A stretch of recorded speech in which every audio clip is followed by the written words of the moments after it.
Hallo bei Ink Up Your Pen. Ja, ich war wieder mal unterwegs und ich habe euch schon mal so eine Tüte gezeigt. KaDeWe. Die hatten wieder gute Angebote. Und ich konnte nicht Nein sagen. Und deswegen möchte ich euch heute den Lamy Scala vorstellen. Ja, wie immer will ich euch den Füllfederhalter beschreiben. Zu Lamy, denke ich, muss man nichts mehr sagen. Die Firma ist bekannt. Will euch was zum Preis sagen. Natürlich den Füllfederhalter beschreiben. Dann machen wir Maße und Gewicht. Dann erzähle ich euch, was mir gut gefällt und was mir weniger gut gefällt am Lamy Scala. Und ja, vorher machen wir natürlich einen Schreibtest, den habe ich ganz vergessen. Und zum Schluss ziehen wir kurz das Resümee und ich sage euch, wo ich ihn gekauft habe, oder habe ich euch ja schon gesagt, was er gekostet hat, ob ich ihn mir wiederholen würde oder ob ich euch was anderes empfehlen würde. Dann geht's jetzt hier los bei Ink Up Your Pen.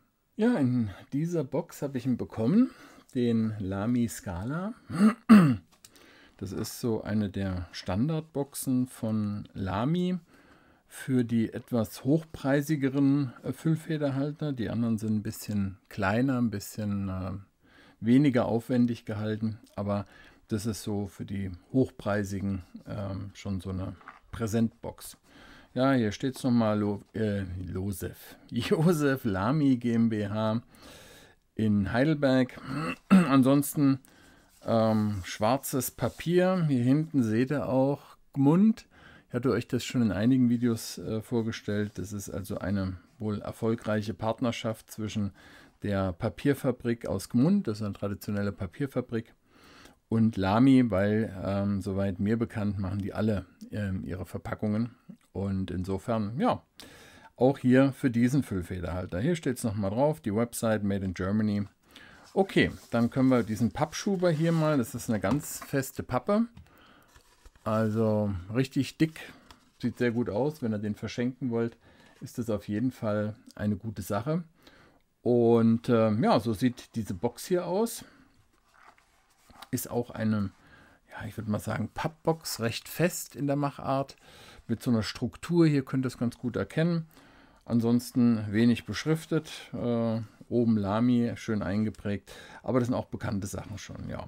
Wenn wir die aufmachen, haben wir hier wie so eine Art samtiges Material drin. Und Lamy Design Made in Germany. Ja, Design ist Sieger Design aus dem Münsterland.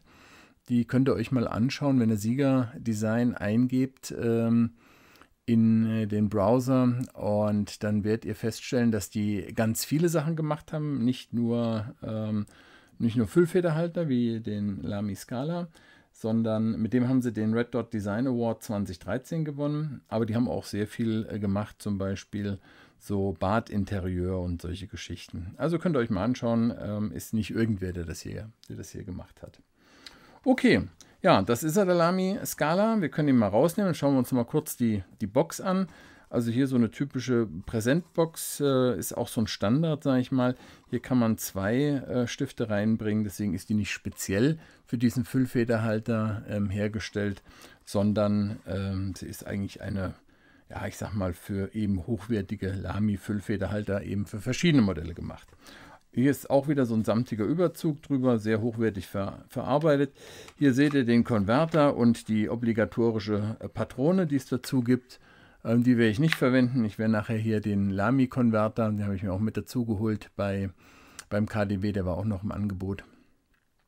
Der hat da 4 € gekostet. Den werde ich dann einsetzen und mit Tinte befüllen.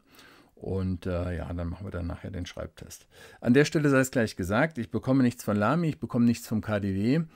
Ihr wisst es geht mir ausschließlich darum, euch hier schöne, interessante Füllfederhalter vorzuführen und damit vielleicht euer Interesse zu wecken oder euch einen Rat zu geben, dahingehend, ob ich ihn euch empfehlen würde. Wenn ihr so mit meinen Empfehlungen zufrieden seid, dann denke ich mal, kann man sich daran orientieren. Und ja, das ist eigentlich mein Ziel hier mit meinen Videos. Also ich werde hier nicht gesponsert, weder von Lamy noch vom KaDeWe. Okay, den legen wir gleich mal raus.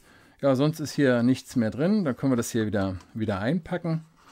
Dann legen wir die Box auch nebenhin. Und dann schauen wir uns den Füllfederhalter mal an. Also ist so ein typisches, ich sag mal, Lamy-Design. Minimalistisch, hier oben am Clip eingeprägt Lamy. Fast so, als wolle man es verstecken, aber es ist ja typisch für Lamy. Diese Bauhaus-Geschichten und dieses Minimalistische, das ist halt typisch für diesen Hersteller. Und das sieht man auch hier. Was sehr schön ist, ich mache es mal ein bisschen näher, ist hier dieses gebürstete Aluminium. Das sieht aus meiner Sicht sehr gut aus, könnt ihr hier ganz gut erkennen. Mag ich klassisch hier mit dieser glänzenden Kappe oder mit dem Kappenkopf. Das ist wirklich sehr, sehr schön. Diese Variante hier, Edelstahl gebürstet, die habe ich im Internet zum Normalpreis von 95 € gesehen. So war sie auch beim KaDeWe als Normalpreis so ungefähr auch ausgezeichnet. Aber ich habe den hier im Angebot bekommen für aktuell 45 €. Und dafür habe ich mir gesagt, da muss ich euch den hier mal vorstellen, weil das ist dann doch wirklich ein Kampfpreis. Und wer auf klassische Füllfederhalter steht, für den ist das vielleicht hier eine Geschichte, die ihn interessiert und die er sich gerne mal anschauen möchte. Ja, dann kommen wir einfach mal hier zu den einzelnen Bestandteilen. Die Kappe ist wie immer gesteckt bei Lamy. Hört mal, der Sound, der klingt richtig gut, finde ich. Ich halte es mal gegen das Mikrofon, Moment. Ich finde, das ist ein richtig satter Klang. Mir gefällt es sehr gut, das klingt sehr wertig. Und die Kappe ist auch fest. Die ist hier, ich hatte es beim Lamy Ion schon mal gesagt, die ist hier beweglich. Also da ist der Abstand nicht ganz so groß, aber mal gucken, ob man es vom Mikro hören kann. So ein ganz leichtes Spiel ist doch mit drin. Ich denke mal, man hat so ein ganz leichtes, kleines bisschen gehört. Wen das stört, der soll das einfach nur wissen und vielleicht davon Abstand nehmen. Mich stört es nicht beim Ion. Schaut euch das Video an, da habe ich es auch schon dargestellt. Und hier beim Scala, da stört es mich ebenfalls nicht. Ich finde ihn sehr, sehr schön. Dann ziehen wir die Kappe mal ab und schauen uns mal die Kappe an. Legen den Stift erstmal nebenhin. Ja, der Kappenkopf sehr lang. Hier ist natürlich so, bei diesen glänzenden Chromteilen, da ist natürlich immer so, man sieht sofort jeden Fingerabdruck drauf. Ja, das ist nicht nur bei Lamy so, das ist bei allen anderen Herstellern auch so. Insofern ist das jetzt kein negativer Punkt, aber ihr sollt es halt einfach wissen, das ist natürlich empfänglich für Fingerabdrücke. Die Kappe selber, hier noch mit einer Kunststoff-Innenkappe, hier kann man es, glaube ich, ganz gut sehen. Sehr gut verarbeitet, ja, erwartet man von Lamy auch nicht anders. Man kann hier oben nicht draufdrücken, um den Clip nach oben zu bewegen, sondern muss ihn hier unten anfassen. Aber wie ihr hier seht, mal gucken, hoppla, absolut funktional, leichtgängig, aber doch so fest, dass er überall in der Hemdtasche oder wo ihr ihn auch sonst transportieren wollt, dass er da halten wird. Was interessant ist nicht wirklich störend, aber dieses Design hier, dass der Kappenkopf und der Clip auf einer Höhe abschließen, das mag vielleicht den einen oder anderen stören, weil diese Ecke hier natürlich auch, wie eine Ecke üblicherweise eben auch eckig ist. Ne? Und das ist natürlich dann auch eine Kante, das ist also nicht abgerundet. Und das ist jetzt nicht wirklich, nicht wirklich rau oder so, aber es ist schon so, dass hier, dass man das merkt. Also diese Ecke hier, die merkt ihr, wenn ihr hier so drüber fahrt. Das muss man einfach so sagen. Ist nicht wirklich unangenehm, aber durchaus merkbar. Und der eine oder andere könnte sagen, Mensch, wenn ich hier dran hängen bleibe, kann man hier so ein bisschen versuchen, aber dann stört mich das vielleicht, auch wenn man so rüber geht. Also da ist wirklich, glaube ich, die Designidee steht da im Vordergrund. Man hätte das auch ein Stück weiter nach unten setzen können. Und dann hätte man dieses nicht gehabt, dann würde man hier an dieser Ecke nicht so drankommen, wenn man den Füllfederhalter so anfasst, wie ich es jetzt eben tue. Aber es ist, wie soll ich es beschreiben? Es ist jetzt, aus meiner Sicht wäre es kein Ausschlussgrund, aber es ist schon nicht wirklich angenehm, so wie ich es jetzt mache, hier drüber zu fahren. Muss man einfach dazu sagen. Okay. Ja, so viel zur Kappe und zum Clip. Dann legen wir die hier hin und schauen uns mal den Füllfederhalter so an. Ihr seht schon, das Griffstück, das ist sehr, sehr lang. Da findet, glaube ich, jeder seine, da sich das auch nach unten hin verjüngt, findet jeder, glaube ich, seine Position. Aber es ist Edelstahl, es ist nicht gebürstet, es ist anfällig auch für Fingerabdrücke. Ihr seht es jetzt hier, wenn ich ihn hier so einfach mal so in der Hand hin und her reibe, dann seht ihr schon so ein bisschen hier, zum Beispiel kann man sehen, ja, das ist natürlich klar, da sind so ein bisschen Fingerabdrücke drauf und ja, kann man da auch nicht ändern, wenn es eben Edelstahl ist. Aber dieses Griffstück ist schon extrem, extrem lang, aber er liegt, wie ihr hier seht, gut in der Hand. Dann werden wir den hier gleich mal aufschreiben. Achso, eine Sache kann ich euch noch sagen. Hier dieser Übergang, der ist auch leicht, wie soll ich sagen, leicht scharfkantig. Also ist nicht so, wenn ihr so rüber geht, dann merkt ihr schon deutlich, das ist schon scharfkantig. Das hätte man vielleicht ein bisschen abrunden können. Ich weiß nicht, inwiefern das dann Einfluss auf den Verschluss gehabt hätte, aber also auf das Aufsitzen der Kappe. Aber das ist schon spürbar. Wenn man den jetzt so beim Schreiben hält, dann merkt man davon nichts. Aber wenn man jetzt hier so drüber fährt, so wie ich es jetzt hier tue, dann ist es deutlich merkbar, dass hier eine Kante ist. Und ich würde es nicht als angenehm beschreiben, wenn ich hier drüber fahre. Das rubbelt schon ein bisschen. Schrauben wir mal auf. Konverter ist noch nicht drin, hatten wir ja schon gesagt. Die Feder ist eine Lamy B-Feder. Ich mag die etwas breiteren Federn, deswegen habe ich mir auch hier das Modell mit der B-Feder ausgesucht. Alles hier in Edelstahl gearbeitet.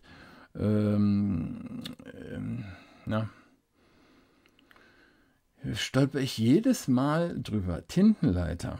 Tintenleiter ist gar nicht so schwer. Tintenleiter typisch für Lamy. Da keine Besonderheiten. Federn kann man natürlich dann auch austauschen, wie man das möchte. Und ja, so viel erstmal zum Griffstück. Dann schauen wir uns noch mal kurz den Schaft an. Der Schaft auch hier in einem Stück gearbeitet. Hier drin nochmal so ein, sieht aus wie ein Messinggewinde, also Metall auf Metallgewinde. Hier könnt ihr es auch nochmal sehen. Sehr hochwertig, glaube ich auch sehr langlebig. Hier ist es natürlich auch wieder, die Kante, wenn man hier so drüber fährt, ist sie nicht so scharf, aber wenn man sie da aufgesetzt hat und dann, ich sag mal, genau an dieser Kante lang fährt, dann ist es schon scharf, aber hier eher nicht. So, alles gebürstet, sieht sehr edel aus, könnt ihr euch hier mal anschauen, schaut mal, das Licht spielt hier so ein bisschen mit drauf, da glaube ich, sieht man das ganz gut und da hat man einen ganz guten Eindruck, wie dieses gebürstete Metall ausschaut. Ja, das Abschlussstück wieder dann in Chrom glänzend, sieht sehr gut aus, ja, seht ihr ein bisschen von meinem Equipment. Also schon hochwertig verarbeitet. Hier ist kein Rand spürbar, also das ist ganz, ganz eng verarbeitet. Okay, dann sind wir soweit mit der Beschreibung des Füllfederhalters durch. Konverter kostet extra, hatte ich euch gesagt. Und dann würde ich ihn jetzt hier mal mit Tinte befüllen und dann kommen wir als nächstes, nachdem ich hier wieder ein bisschen scharf gestellt habe, wenn wir die Teile hier nicht wegrollen, Schreibtest. Der Schreibtest. Wir haben heute hier vor uns den Lamy Scala. Der ist Edelstahl gebürstet.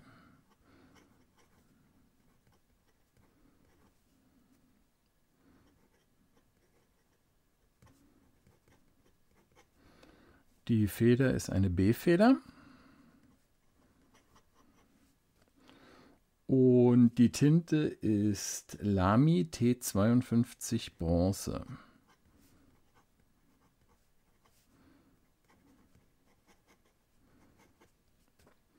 Okay, Papier ist wie immer Clairefontaine.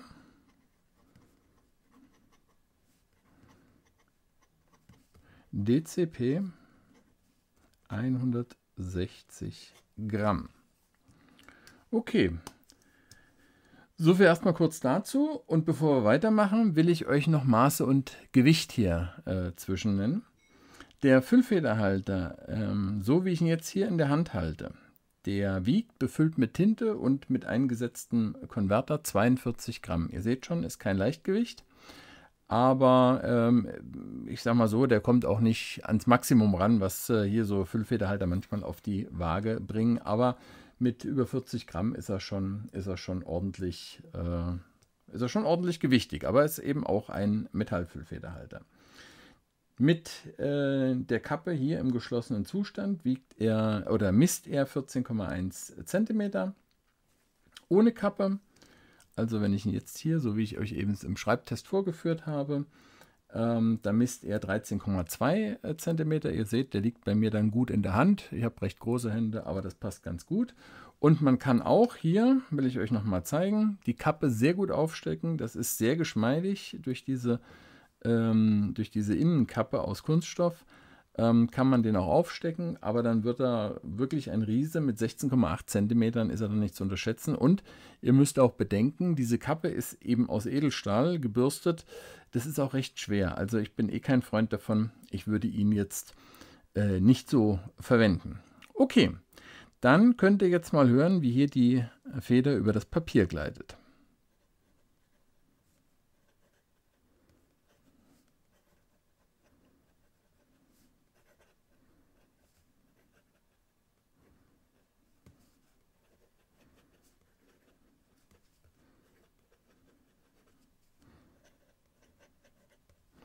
Denke, da kann man schon hören, das klingt alles sehr, sehr angenehm, die breite Feder, der Tintenfluss, ihr seht es, ich denke mal auch vom Schriftbild her ist das wirklich in Ordnung und das ist wirklich auch das, was man von einer breiten Feder erwartet.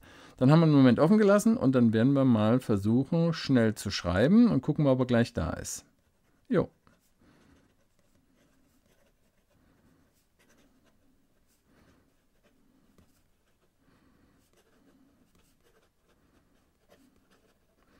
Ihr seht, Tintenfluss ist wunderbar, ist hier recht feucht, kommt jederzeit mit, haben wir überhaupt kein Problem. Dann versuchen wir mal verkehrt herum zu schreiben. Nicht sehr angenehm. Ihr hört es auch deutlich.